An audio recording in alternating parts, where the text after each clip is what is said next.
आज की सबसे बड़ी खबर जिसका हम लगातार जिक्र कर रहे हैं, हाथ से गए कमल को पकड़ा। हम आरपीएन सिंह का जिक्र कर रहे हैं। आरपीएन सिंह ने आखिरकार कांग्रेस छोड़ दी है और अब से थोड़ी देर बाद माना जा रहा है कि वो बीजेपी जो है ज्वाइन कर लेंगे। तैयारियां हो चुकी हैं। सुबह से ही पत्रकारों को भी ब्रीफ कर दिया गया था कि एक बड़े नेता जो हैं पार्टी में शामिल होने वाले हैं।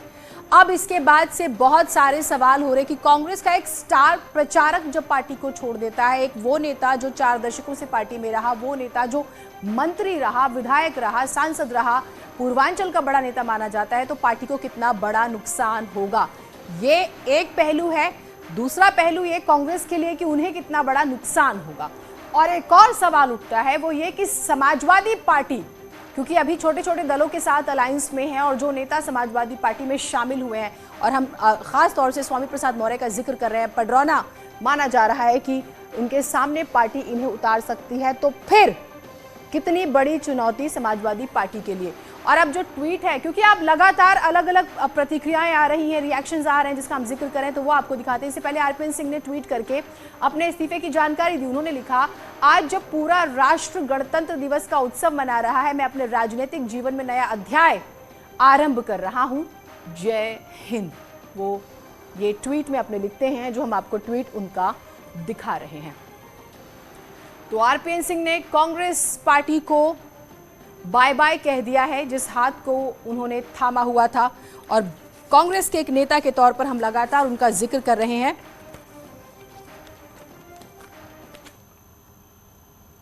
और अब हम आपको कुछ तस्वीरें दिखाते हैं।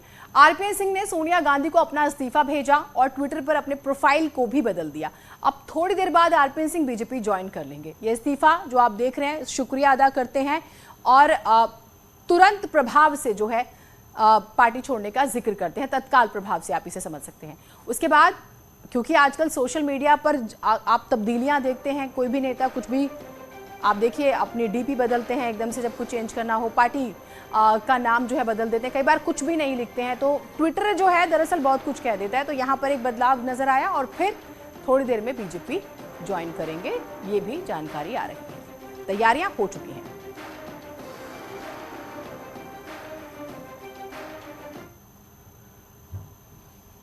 और अब प्रतिक्रियाएं भी आ रही हैं। राशिद अल्वी साहब को आपने सुना, उन्होंने तो चिंतन का जिक्र कर दिया कि भाई कांग्रेस को तो बहुत जरूरत है। कांग्रेस प्रवक्ता सुप्रिया श्रीनेत को आप जानते होंगे, पार्टी छोड़ने वाले नेताओं पर उन्होंने निशाना साधा, कहा यह बहुत बड़ी लड़ाई है और कायर लोग ये लड़ाई नहीं लड़ सकते, इसे लड़ने के लिए तो हिम्मत चाहिए। सुप्रिया श्रीनेत ये बात कह रही हैं और सवाल एक तरह से ये कि क्या वो आरपीएन सिंह को कायर कह रही है, क्योंकि ये लंबी लड़ाई है वो जिसका जिक्र कर रही हैं, और जो लड़ाई छोड़ दे वो कायर है। ये लड़ाई बड़ी मुश्किल है और ये लड़ाई साहस के साथ ही लड़ी जा सकती है, वीरता के साथ ही लड़ी जा सकती है, बहादुरी से ही लड़ी जा सकती है।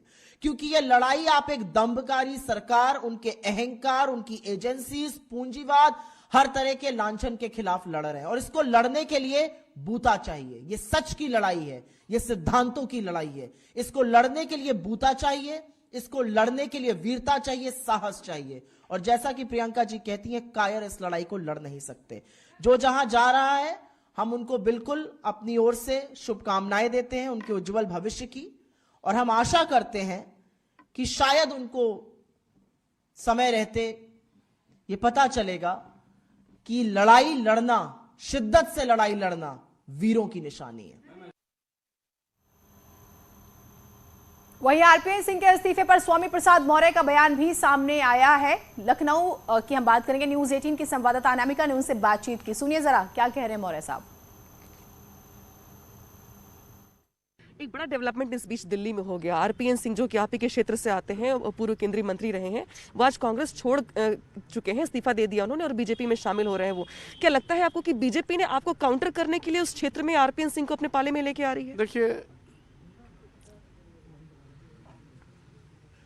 आरपीएन सिंह जी पडरौना के केवल नेता हैं, उसके अलावा उनको कोई जानता तक नहीं, उनका कोई जनधार तक नहीं है, और वो भी अपनी विधानसभा के, इसके सिवा उनका कोई वो नहीं है। तो ऐसे लोग कहीं दूर दूर तक पीछे खड़े नहीं हो सकते हैं। तो इनका जनाधार नहीं है, ऐसे लोग दूर दूर तक पीछे खड़े नहीं हो सकते। सुना आपने, पिछले 1 साल के अंदर चौथे युवा नेता हैं जिन्होंने कांग्रेस छोड़कर बीजेपी ज्वाइन किया। इससे पहले ये तस्वीर आपको दिखा रहे हैं आरपीएन सिंह। तो खैर आज हम इनकी चर्चा करें। जितिन प्रसाद, ब्राह्मण चेहरा बहुत बड़ा और माने जाते थे राहुल प्रियंका की टीम में, और उसके बाद भी इस तरह की स्थिति बनी कि पार्टी छोड़ी। ज्योतिरादित्य सिंधिया इस वक्त एविएशन मिनिस्टर, और उसके बाद देखिए मंत्री पद मिला इन्हें, इन्होंने भी पार्टी छोड़ी। अदिति सिंह पिछले दिनों बीजेपी छोड़कर कांग्रेस छोड़कर बीजेपी में आती हैं और फिर इन्हें टिकट मिलता है और लंबे समय से वो नाराजगी जाहिर करती रही। मुख्यमंत्री योगी आदित्यनाथ और प्रधानमंत्री नरेंद्र मोदी के कामों से प्रभावित होकर वो बीजेपी में आई। सुनवाई का वो जिक्र करती है, महिलाओं को लेकर जो है जिक्र करती हैं। और अब जो आगे क्या होगा, पीछे जो हुआ वो स्थिति तो हमने देख ली, लेकिन आगे अब जो होगा वो आप देखिए स्क्रीन पर। आरपीएन सिंह बड़ा ओबीसी चेहरा, स्वामी प्रसाद मौर्य वो भी बड़ा चेहरा, 5 बार विधायक, कांग्रेस के स्टार प्रचारक, एसपी के स्टार प्रचारक। सोचिए कितना दिलचस्प हो चुका है चुनाव। कांग्रेस से बीजेपी, बीजेपी से सपा, और पूर्वांचल की लड़ाई आप इसे सरल शब्दों में समझिए। और एक बड़ी बात यह कि आरपीएन सिंह वो नेता जिसे न सिर्फ उत्तर प्रदेश बल्कि दिल्ली का भी अच्छा खासा अनुभव है। स्वामी प्रसाद मौर्य दूसरी तरफ दावा करते हैं कि मैं जिस पार्टी में रहता हूं दरअसल सरकार उसकी बनती है, मैं बीएसपी में था तो बीएसपी की बनी, मैं बीजेपी में आया तो बीजेपी की बनी, और अब मैं समाजवादी पार्टी में हूं तो सरकार तो समाजवादी पार्टी की ही बनेगी। तो ये इनकी अपनी अपनी क्वालिटीज हैं और अपने अपने चुनौती अगर ये आमने सामने आते हैं, क्योंकि वर्सेस तो माना जा रहा है कि होगा अभी जो है जो स्थिति बनी हुई है। अब हमारे साथ हमारे सहयोगी जुड़े हुए हैं, उनसे हम बातचीत करेंगे। विनीत हमारे साथ बीजेपी दफ्तर से, जैसे विनीत ने हमें जानकारी दी कि तैयारियां तो सुबह से हो रही थी। संकेत मिश्रा हमारे साथ लखनऊ से जुड़े हुए हैं, रामगोपाल द्विवेदी गोरखपुर से, मनोज रघुवंशी जी वरिष्ठ पत्रकार हैं जिनसे हम इस पूरे उठापटक के मायने को समझने की कोशिश करेंगे। एक बार हम अपडेट ले लेते हैं सबसे पहले विनीत से। विनीत, क्योंकि अब तो इस्तीफा हो गया, अब कमल थाम लिया है, ये पूरा कार्यक्रम कितना इंतजार करना होगा, कौन कौन से बड़े नेता जो हैं शामिल हो सकते हैं इस पूरे कार्यक्रम में? जी निश्चित तौर पे मैं आपको बताना चाहूँगा कि अब से थोड़ी देर बाद ही ये जो ज्वाइनिंग है वो हो जाएगी, क्योंकि बीजेपी से जो औपचारिक संदेश आया था उसमें यह साफ तौर पे कहा था कि 2:30 बजे बीजेपी में ज्वाइनिंग होगी। और जैसा कि हम लगातार अपने दर्शकों को बता रहे हैं कि 2:30 बजे जो है वो आरपीएन सिंह वो शामिल होंगे, क्योंकि उन्होंने कांग्रेस से भी इस्तीफा दे दिया है, बीजेपी से भी उनकी बात हो गई है। एक बड़ी बात जो मैं यहाँ पर आपको बताना चाहूँगा कि जिस तरह से स्वामी प्रसाद मौर्य जो है वो लगातार ये बात कर रहे हैं कि आरपीएन सिंह जो है वो बड़े नेता नहीं है, उनका बहुत ज़्यादा प्रभाव नहीं है। स्वामी प्रसाद मौर्य को एक बात नहीं भूलना चाहिए कि जब वो बीएसपी में थे और जब 2009 का वो लोकसभा का चुनाव लड़ रहे थे उस वक्त आरपीएन सिंह ने ही उन्हें हराया था। तो एक काफ़ी महत्वपूर्ण हो जाता है, क्योंकि आरपीएन सिंह जो है वो स्वामी प्रसाद मौर्य को 2009 के चुनाव में पटकनी दे चुके हैं। तो अब ऐसे में ये काफ़ी महत्वपूर्ण हो जाता है कि क्या बीजेपी उन्हें स्वामी प्रसाद मौर्य के सामने खड़ा करेगी, क्योंकि बीजेपी के लिए भी एक बड़ी बात यह हो जाती है कि जब जैसे स्वामी प्रसाद मौर्य जो है वो पार्टी छोड़ के चले गए थे, एक ओबीसी पे में चेहरा पे वो थे, और ऐसे में मैं बीजेपी भी उन्हें में कहीं ना कहीं सबक सिखाना चाहेगी और उनके खिलाफ जो है वो बीजेपी एक दमदार उम्मीदवार जो है वो लाना चाहती है। हो सकता है बीजेपी जो है वो आरपीएन सिंह को टिकट दे, क्योंकि हमने देखा है कि 2009 में आरपीएन सिंह को बीजेपी में आरपीएन सिंह को ने स्वामी प्रसाद मौर्य को हरा चुके हैं जब वो बीएसपी में थे। एक और बड़ी बात मैं आपको बताना चाहूंगा कि न सिर्फ वो उनका अपने क्षेत्र में प्रभाव है, बल्कि जिस तरह की उनकी छवि है, सौम्य में छवि के माने जाते हैं, साथ ही साथ वहाँ के जो रियासत है वहाँ के महाराजा भी हैं, तो उनका एक अपना प्रभाव है, अपना जो कास्ट कॉम्बिनेशन है उसमें उनका प्रभाव है, साथ ही साथ उनकी जो छवि है, क्योंकि 3 बार विधायक रह चुके हैं, सांसद रह चुके हैं। कांग्रेस में भी अगर हम बात करें तो वो स्टार प्रचारक के तौर पर उनको घोषित किया गया था। तो एक उनकी अपनी छवि है और इसी चीज को बीजेपी भुनाना चाहती है, और हो सकता है बीजेपी स्वामी प्रसाद मौर्य के सामने जो है वो आरपीएन सिंह को खड़ा कर दे। कुंवर रतनजीत नारायण सिंह हम जिनका जिक्र कर रहे हैं, आरपीएन सिंह। रामगोपाल हमारे साथ हमारे सहयोगी जुड़े हुए। रामगोपाल, क्योंकि अभी विनीत ने जिक्र किया कि कोई उनका दरअसल वोट बैंक नहीं है, जीरो है, बहुत जननेता नहीं है, जरा हमें पूरा गणित समझाइए।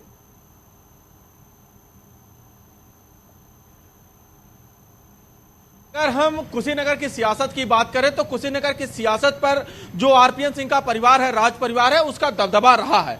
हालांकि 2014 और 2019 का लोकसभा चुनाव भले आरपीएन सिंह हार गए, लेकिन उनको सिरे से खारिज नहीं किया जा सकता। 1996 से लेकर लगातार वो विधायक होते रहे और 2009 का जब लोकसभा चुनाव होता है तो उसमें भी आरपीएन सिंह स्वामी प्रसाद मौर्य को ही मात देते हैं। हालांकि जब विधानसभा का उपचुनाव होता है तो स्वामी प्रसाद मौर्य वहां से विजयी होते हैं और प्रदेश सरकार में मंत्री होते हैं। लेकिन अगर हम जातीय समीकरण की उस सीट की बात करें, खास करके पडरौना की, तो पडरौना की जातिगत समीकरण यह कहती है कि वहां पे 18% के करीब मुस्लिम मतदाता है, 16% कुशवाहा मतदाता है जो मौर्य के ही जात के आते हैं। लेकिन कुशवाहा मतदाता 100% मौर्य के साथ है, यह कहना बेहद ही मुश्किल है, क्योंकि कुशवाहा जो है 50-50% वो भाजपा और सपा के साथ है, तो मौर्य के साथ 50% हो सकते हैं, 100% नहीं। लेकिन जो ओबीसी के जो दूसरे बड़े जातियां हैं वो जी ठीक। पूर्वांचल की लड़ाई दरअसल बहुत दिलचस्प हो चुकी है, खासतौर से आज के बाद की स्थिति देखेंगे। हमारे साथ संकेत भी हैं। संकेत, अब जो है सवाल ये कि कैसे एडजस्ट किया जाएगा, क्या हो सकता है, बीजेपी को क्या मिल रहा है, आरपीएन सिंह को क्या मिल रहा है? देखिए, जिस तरह से भारतीय जनता पार्टी ने आरपीएन सिंह को आज वो ज्वाइन कराएंगे पार्टी में, इससे एक तीर से दो निशाने साधे हैं। एक तो समाजवादी पार्टी को के जो रणनीतिकार हैं उनको सोचने के लिए मजबूर कर दिया है कि आखिर स्वामी प्रसाद मौर्य जिस पडरौना सीट की बात कर रहे थे वहां से वो लड़ने की तैयारी में थे, उस पडरौना पर सीधी चुनौती आरपीएन सिंह से स्वामी प्रसाद मौर्य को मिलेगी। हालांकि आज स्वामी प्रसाद मौर्य ने बातचीत में इस बात को माना भी है कि पडरौना में आरपीएन सिंह को लोग जानते हैं, उसके बाहर नहीं जानते हैं। तो ऐसे में एक बात साफ है कि अब स्वामी प्रसाद मौर्य के सामने एक बड़ी चुनौती है कि आखिर वो पडरौना से चुनाव लड़ेंगे या फिर फाजिल नगर की जो सीट है, कुशीनगर की ही फाजिल नगर सीट है, वो वहां भी जा सकते हैं। लेकिन भारतीय जनता पार्टी के थिंक टैंक ने स्वामी प्रसाद मौर्य की पूरी घेराबंदी कर रखी है। आरपीएन सिंह सिर्फ एक सीट से नहीं, सैंतवार बिरादरी से। ठीक बात। और अगर सीट बदलते हैं तो फिर संदेश बड़ा खराब जाएगा, और संदेश की तो अलग ही जंग चल रही है। मनोज रघुवंशी जी हमारे साथ जुड़े हुए हैं। मनोज जी, आपने तमाम चुनाव देखे, जो आज स्थिति जिस तरह से हम आरपीएन सिंह का जिक्र कर रहे हैं, सर कांग्रेस ने क्या खोया, बीजेपी ने क्या पाया? सबसे पहले तो हम आप ही की नजर में इसे समझना चाहेंगे। साफ साफ उन्होंने कुछ छुपा के नहीं, ये चाणक्य नीति तो है ही है, लेकिन उन्होंने तो साफ साफ कहा है कि कांग्रेस मुक्त भारत। तो नरेंद्र मोदी का एजेंडा है, एक प्राइम एजेंडा है ये कि कांग्रेस मुक्त भारत। अब उसके अंदर ये एक कदम है, ये नरेंद्र मोदी बीजेपी ये कर रहे हैं, इनको शामिल कर रहे हैं, इनको स्वामी प्रसाद मौर्य के खिलाफ खड़ा कर सकते हैं, ये तो एक बात है। सबसे बड़ी बात है कि कांग्रेस पार्टी को सोचने पे मजबूर होना पड़ेगा कि आपके अंदर वो क्या कमी है जिसकी वजह से कि आपके भाई जैसे जितिन प्रसाद गए, तो जितिन प्रसाद का जाना केवल एक इस जनरेशन की बात नहीं है। उनके पिताजी मेरे मित्र थे, उन्होंने एक दिन मुझे अपने घर चाय पे बुला के ये कहा कि मनोज, कांग्रेस पार्टी से गलती ये हो गई कि वो बीजेपी से लड़ते लड़ते हिंदू धर्म से लड़ने लग गई, हमको पता ही नहीं लगा कब हमने सीमा रेखा पार कर दी। अब उनके बेटे जितिन प्रसाद जो है वो कांग्रेस छोड़ के बीजेपी में शामिल हो चुके हैं। तो ये कांग्रेस पार्टी को सोचना पड़ेगा कि कांग्रेस मुक्त भारत का नारा नरेंद्र मोदी ने किस आधार पे दिया और उसका क्या नतीजा हो सकता है भविष्य में। बिल्कुल, ये तो सोचना होगा। फिर कांग्रेसी दरअसल इस बात से खुश हो जाते हैं कि बीजेपी तो कांग्रेस युक्त ही है। खैर विनीत, क्या हलचल है वहां पर? हाँ जी, निश्चित तौर पर मैं आपको बताना चाहूंगा कि अभी केंद्रीय चुनाव समिति की बैठक चल रही है और यहाँ पर तमाम बड़े नेता जो है वो मौजूद है। हालांकि प्रधानमंत्री नरेंद्र मोदी जो है वो टेली कॉन्फ्रेंसिंग के माध्यम से जुड़े हैं, वीडियो कॉन्फ्रेंसिंग के माध्यम से जुड़े हैं।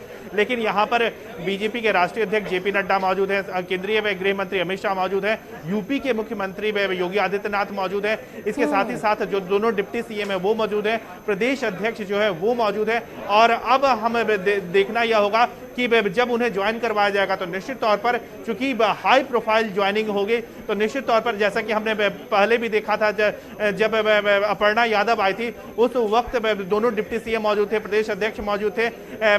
और तो हम यह उम्मीद करते हैं कि जब आरपीएन सिंह जो है 2:30 बजे बीजेपी का दामन थामेंगे तो निश्चित तौर पर यहाँ पर बड़े नेता जो है वो मंच पर मौजूद रहेंगे। आप देख सकते हैं कि हमारे पीछे जो मंच है वहीं पर बड़े नेता जो है वो आएंगे, ज्वाइनिंग में करवाएंगे और उसमें केंद्रीय मंत्री भी यहाँ पर मौजूद रहेंगे। जैसा कि हम देखते हैं कि जो केंद्रीय मंत्री में धर्मेंद्र प्रधान हैं, जो चुनाव प्रभारी हैं, वो यहाँ पर मौजूद है, पार्टी राष्ट्रीय मुख्यालय में मौजूद है। इसके साथ ही साथ अगर हम बात करें तो अनुराग ठाकुर भी यहाँ पर मौजूद है। तो निश्चित तौर पर यहाँ पर बड़े नेता जो मौजूद हैं वो उन्हें ज्वाइन करवाएंगे। बीजेपी इसे बड़ी ज्वाइनिंग के तौर पर देखना चाहेगी, क्योंकि लगातार जो बीजेपी ये संदेश देना चाहते हैं कि आज जो बीजेपी में ज्वाइनिंग हो रही है, बड़ी ज्वाइनिंग हो रही है। क्योंकि जब स्वामी प्रसाद मौर्य जो है वो छोड़ के गए थे, उस वक्त बीजेपी के लिए उनकी ओर से यह लगातार कहा जा रहा था कि उनके तरकश में बहुत सारे तीर हैं और आने वाले दिनों में हम देखेंगे कि बीजेपी में कई लोग जो हैं वो शामिल में होंगे। तो वही अब हम देखते हैं कि अपर्णा यादव बीजेपी में शामिल हो चुकी है, अदिति सिंह जो है वो शामिल हो चुके हैं। इसके साथ ही साथ अब जो है अब से थोड़ी देर बाद आरपीएन सिंह जो है वो शामिल हो गए। एक बड़ी बात मैं आपको बताना चाहूंगा कि आरपीएन सिंह का जो शामिल होना, कांग्रेस छोड़ करके बीजेपी में शामिल होना काफी महत्वपूर्ण हो जाता है, क्योंकि वो एक ये बहुत महत्वपूर्ण, जैसे आपने जानकारी दी विनीत, कौन कौन बड़े नेता रहेंगे। देखिए, एक तो स्थिति होती है कि नॉमिनेशन में पहुंचते हैं बड़े नेता तो एक मैसेज जाता है, लेकिन पार्टी की ज्वाइनिंग में भी कौन से बड़े नेता पहुंचते हैं उससे भी बड़ा संदेश जाता है। एक बार फिर से हमारे दर्शकों को बताइएगा, आपने कहा मुख्यमंत्री, दोनों डिप्टी सीएम, कौन कौन से और बड़े नेता रहेंगे? यहाँ पर अगर हम अनुमान लगाए, जो हम हम कह सकते हैं कि जब उनकी ज्वाइनिंग होगी, क्योंकि बड़े नेता हैं, हाई प्रोफाइल ज्वाइनिंग होगी। और इसमें अगर हम बीजेपी राष्ट्रीय मुख्यालय की बात करें तो इस वक्त जो पार्टी के राष्ट्रीय अध्यक्ष जेपी नड्डा मौजूद हैं, केंद्रीय गृह मंत्री अमित शाह यहाँ पर मौजूद है। इसके साथ ही साथ यूपी के जो मुख्यमंत्री हैं योगी आदित्यनाथ वो मौजूद है। दोनों डिप्टी सीएम जो है वो यहाँ पर मौजूद है। इसके साथ ही साथ जो चुनाव प्रभारी हैं धर्मेंद्र प्रधान वो यहाँ पर मौजूद है। तो कई बड़े नेता यहाँ पर मौजूद हैं और हम उम्मीद करते हैं कि जब आरपीएन सिंह की ज्वाइनिंग 2:30 बजे होगी, उस वक्त इनमें से ही कई चेहरे जो हैं वो मंच पर रहेंगे, आरपीएन सिंह के साथ मंच पर रहेंगे, जिसमें हम कह सकते हैं कि जो स्वतंत्र देव सिंह जो यूपी बीजेपी के अध्यक्ष हैं वो यहाँ पर मौजूद रह सकते हैं। दोनों डिप्टी सीएम, जैसा कि हमने देखा कि अपर्णा यादव जब शामिल हुई थी उस वक्त भी दोनों डिप्टी सीएम मौजूद थे। तो निश्चित तौर पर यहाँ पर भी जब अब से थोड़ी देर बाद आरपीएन सिंह की ज्वाइनिंग होगी, वहां पर दोनों डिप्टी सीएम भी मौजूद रहेंगे और 1 से 2 चाहे वो धर्मेंद्र प्रधान यहाँ पर रह सकते हैं मंच पर, क्योंकि हाई प्रोफाइल ज्वाइनिंग है। बीजेपी यह संदेश देना चाहेगी, परसेप्शन का जो गेम होता है, बीजेपी यह संदेश देना चाहेगी कि काफी महत्वपूर्ण में भी यह ज्वाइनिंग है और एक संदेश देना चाहेगी कि एक बड़ा चेहरा जो है वो पार्टी में। आपने जानकारी दी कि मुख्यमंत्री, दोनों डिप्टी सीएम, प्रदेश अध्यक्ष, और जब हम सेंटर की बात करते हैं तो गृह मंत्री का आपने जिक्र किया, अनुराग ठाकुर केंद्रीय मंत्री का जिक्र किया, धर्मेंद्र प्रधान केंद्रीय मंत्री हैं और उत्तर प्रदेश की बहुत बड़ी जिम्मेदारी इस वक्त संभाल और स्पेशली पूर्वांचल की, तो एक स्ट्रांग मैसेज ये भी जा रहा है और राष्ट्रीय अध्यक्ष जेपी नड्डा भी। अब विनीत, सवाल ये, फिर मैं मनोज जी के पास भी जाऊंगी, नेताओं के पहुंचने का सिलसिला शुरू हो गया है, क्या जानकारियां आ रही हैं? जी, ये सभी जो नेता हैं ये पार्टी राष्ट्रीय मुख्यालय में मौजूद हैं। अभी केंद्रीय चुनाव समिति की बैठक जो है वो यहाँ पर चल रही है, उत्तर प्रदेश को लेकर के यहाँ पर मंथन हो रहा है। तो निश्चित तौर पर पार्टी जब आरपीएन सिंह को ये ज्वाइन करवाएगी तब पार्टी के दिमाग में यह बात साफ रहेगी कि आखिरकार उन्हें क्या जिम्मेदारी दी जाए। क्या उन्हें पडरौना से चुनाव लड़वाया जाए, केशव प्रसाद मौर्य के सामने उन्हें उम्मीदवार के तौर पर खड़ा किया जाए, क्योंकि 2009 में जब केशव प्रसाद मौर्य लोकसभा का चुनाव लड़ रहे थे उस वक्त आरपीएन सिंह ने उन्हें पटकनी में दी थी। तो निश्चित तौर पर बीजेपी यही संदेश जो है वो देना चाहेगी। कि एक और बात मैं आपको बताना चाहूंगा कि न सिर्फ केशव प्रसाद मौर्य को हराना चाहेगी, बल्कि केशव प्रसाद मौर्य को घेरना भी बीजेपी चाहेगी, समाजवादी पार्टी को घेरना बीजेपी चाहेगी। स्वामी प्रसाद मौर्य की घेराबंदी हुई है और जैसे ही कोई हलचल हो आप इशारा जरूर कीजिएगा। खबरें आ रही हैं कि आरपीएन सिंह जो हैं वो पहुंचे हैं मुख्यालय, बीजेपी मुख्यालय। कोई भी हलचल हो आप इशारा कीजिएगा। अशोक हमारे साथ जुड़े हुए हैं, उनसे एक बार बात कर लेते हैं कुशीनगर से। अशोक, कुशीनगर की जनता अब क्या कह रही है? राजा साहब जो है पार्टी जरूर बदली है उन्होंने और बड़ी जिम्मेदारी के साथ मैदान में आएंगे, अब ये चर्चा है जोर शोर से।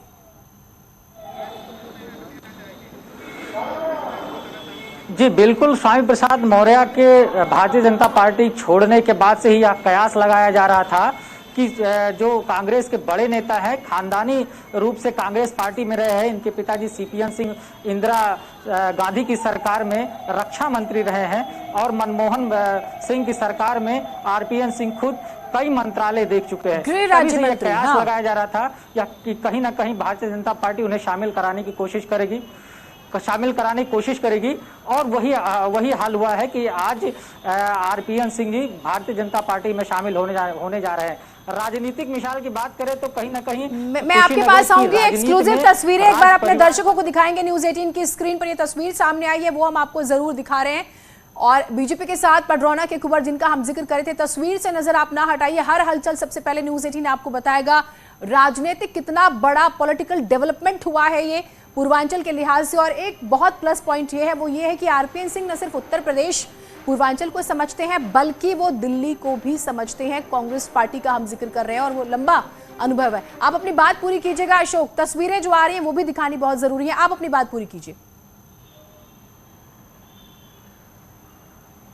जी बिल्कुल, इसी का ये रहा कि शुरू से ही छात्र जीवन के बाद ही आरपीएन सिंह ने कांग्रेस में ज्वाइन किया और कई संगठन के कई महत्वपूर्ण पदों पर रहे। यहाँ तक कि आईसीसी जो सेंट्रल बोर्ड होता है कांग्रेस का, उसमें भी वो सचिव स्तर के रहे। हालांकि वो जो मोदी जी की लहर थी उसमें उन्हें पटकनी खानी पड़ी भारतीय जनता पार्टी के, लेकिन बावजूद इसके उन्हें 2,80,000 से अधिक वोट उनको मिला था। तो कुल मिलाकर ये कहा जा सकता है कि कुशीनगर की राजनीति की धुरी आरपीएन सिंह के इर्द गिर्द ही घूमती है। हालांकि स्वामी प्रसाद मौर्य के आने के बाद दो जो विधानसभा हुई उन्होंने खुद ना लड़के अपने प्रत्याशी उतारा, जिसमें एक बार तो ऐसा रहा कि 2012 के चुनाव में जो कांग्रेस प्रत्याशी को काफी कम अंतर से स्वामी प्रसाद मौर्य ने हराया था।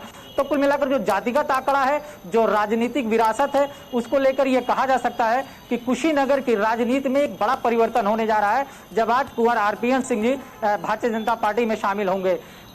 अभी तक की जो रहे हैं कि उन्होंने जो है 1996 से लेकर के 2009 तक वो लगातार विधायक रहे हैं और 2009 में जो ठीक, मैं आपके पास आती हूँ। हम लगातार उनके राजनीतिक सफर पर तो चर्चा कर ही रहे हैं। मनोज जी हमारे साथ जुड़े हुए हैं। मनोज जी, दो महत्वपूर्ण बातें मैं आपसे समझना चाहूंगी। जब हमने कांग्रेस नेता राशिद अल्वी साहब से बात की तो उन्होंने एक कंसर्न दिखाया, 2 पॉइंट थे उसमें। वो ज्यादा चिंतित आरपीएन सिंह के लिए थे। दूसरी बात वो कह रहे थे कि कांग्रेस को इस पर सोचना होगा क्योंकि हर एक नेता तैयार है और बस अपनी बारी का इंतजार कर रहा है। एक तरफ सुप्रिया श्रीनेत ये कहती है कि दरअसल जो लड़ाई से भाग जाए वो कायर है। तो शायद कांग्रेस समझने को तैयार नहीं है कि वो क्या खो रही है और खोए जा रही है। देखिए, इसको कहते हैं डिनायल सिंड्रोम साइकोलॉजी में, कि आप कह दीजिए जी मुझे दिखाई नहीं दे रही समस्या।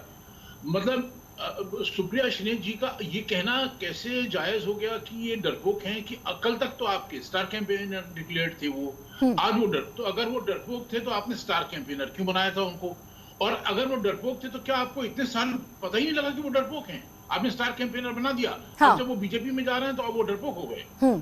तो मतलब ये राशिद अल्वी साहब का ये कहना कंसर्न वाली बात जो है वो वास्तव में, जब डॉक्टर संजय सिंह जैसा आदमी कांग्रेस छोड़ के बीजेपी में शामिल हो सकता है, जो कि अमेठी के राज परिवार से हैं, अमेठी के बिल्कुल बैकबोन थे वो कांग्रेस पार्टी के, तो कांग्रेस पार्टी के लिए सोचने पे मजबूर होना लाजमी है कि ये मैटर ऑफ कंसर्न नहीं है, ग्रेव कंसर्न। हाँ, ये बहुत बड़ी बात है। और मैं एक और चीज आपसे जरूर समझूंगी, लेकिन तस्वीरें हम लगातार दिखा रहे थे। अभी 3 तस्वीरें आपने देखी जिसमें हम एक तरफ ज्योतिरादित्य सिंधिया को दिखा रहे थे, वो गए। और ये मत भूलिए कि 2019 के लोकसभा चुनाव में प्रियंका गांधी की टीम का न सिर्फ हिस्सा थे बल्कि जिम्मेदारी थी उनके पास उत्तर प्रदेश की।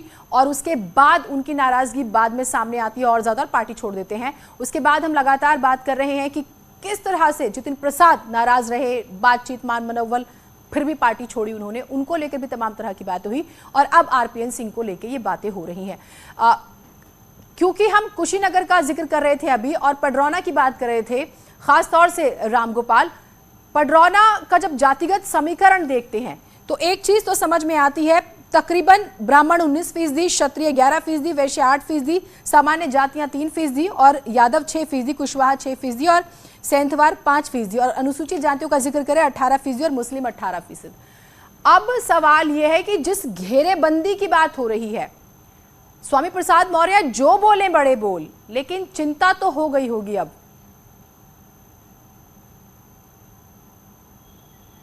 बिल्कुल, और चिंता का कारण यही है कि अब वो पडरौना सीट से चुनाव लड़के फाजिल नगर से अपने लिए संभावनाएं तलाश रहे हैं। उनके जो लोग हैं वो फाजिल नगर पर इस समय विशेष फोकस किए हुए हैं और फाजिल नगर को ही वो अपना चुनावी रण क्षेत्र बनाने की कोशिश में जुटे हुए हैं। पडरौना जो है वहां पे जातिगत बंधन इस कारण भी टूटेगा कि चूंकि आरपीएन सिंह एक राज परिवार से आते हैं और पडरौना उसी राज परिवार का हिस्सा है। बहुत सी जमींदारियां हैं, इनके जमीनों पे बहुत से लोग बसे हुए हैं जो ओबीसी और एससी जातियों से हैं। मैं आपके पास आती हूँ, एक बड़ी अपडेट है संकेत के पास। संकेत, क्या चर्चा है? आरपीएन सिंह और उनकी पत्नी भी चुनाव लड़ सकती हैं और हो सकता है वो राज्यसभा जाए, क्या जानकारियां आ रही हैं? बिल्कुल जाहिर सी बात है कि भारतीय जनता पार्टी की ये कोशिश है कि आरपीएन सिंह को पार्टी में वो मजबूत कर दिया जाए, जिससे एक संदेश दिया जा सके पूरे पूर्वांचल के एरिया में। ये सिर्फ कुशीनगर की बात नहीं है। दरअसल जिस सैंथवार बिरादरी से आरपीएन सिंह आते हैं उसका पूर्वांचल में कई सीटों पर एक बड़ा प्रभाव है, यही नहीं राज परिवार से हैं। तो ऐसे में भारतीय जनता पार्टी के जो रणनीतिकार हैं उन्होंने आरपीएन सिंह को काफी समय से वो ज्वाइन कराने की तैयारी में थे, लेकिन जैसे ही स्वामी प्रसाद मौर्य सपा के पाले में गए उसके बाद से भारतीय जनता पार्टी के रणनीतिकारों ने स्वामी प्रसाद मौर्य को घेरना शुरू कर दिया। और यही नहीं, समाजवादी पार्टी को भी पूरी तरीके से घेरना शुरू किया। अपर्णा यादव को ज्वाइन कराया और उसके बाद आरपीएन सिंह को आज वो ज्वाइन करा रहे हैं भारतीय जनता पार्टी के रणनीतिकार। तो ऐसे में एक बात साफ है कि आरपीएन सिंह के माध्यम से एक तरफ पडरौना की सीट मुश्किलों में पड़ गई है स्वामी प्रसाद मौर्य की, अब वो फाजिल नगर की तैयारी में है कि फाजिल नगर से चुनाव लड़ा जाए और वहां पर भी चुनाव आसान नहीं है। दरअसल कुशीनगर में एक बड़ा प्रभाव है और लोकसभा का चुनाव भी स्वामी प्रसाद मौर्य आरपीएन सिंह से ही हार चुके हैं।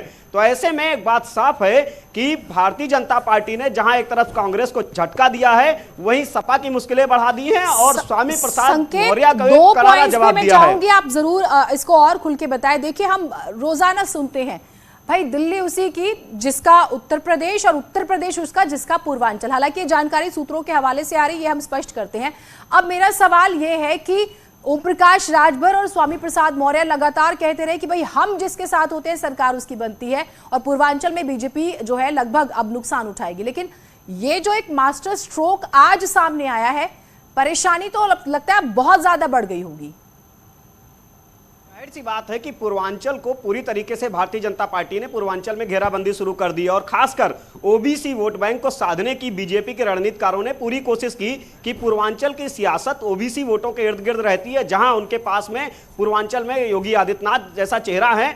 और वहीं दूसरी तरफ अगर हम वाराणसी की बात करें तो वहां पर भी नरेंद्र मोदी वहां से सांसद हैं। तो एक बात साफ है कि पूर्वांचल के सियासी समीकरणों को साधने के लिए आरपीएन सिंह को पार्टी में लाया गया है। अपडेट्स जो है हम आपसे लेते रहेंगे, आप सभी हमारे साथ जुड़े रहिए। आरपीएन सिंह को लेकर जो भी जानकारियां आ रही हैं वो हम आपको बता रहे हैं। एक छोटा सा ब्रेक ले रहे हैं, कहीं मत जाइएगा।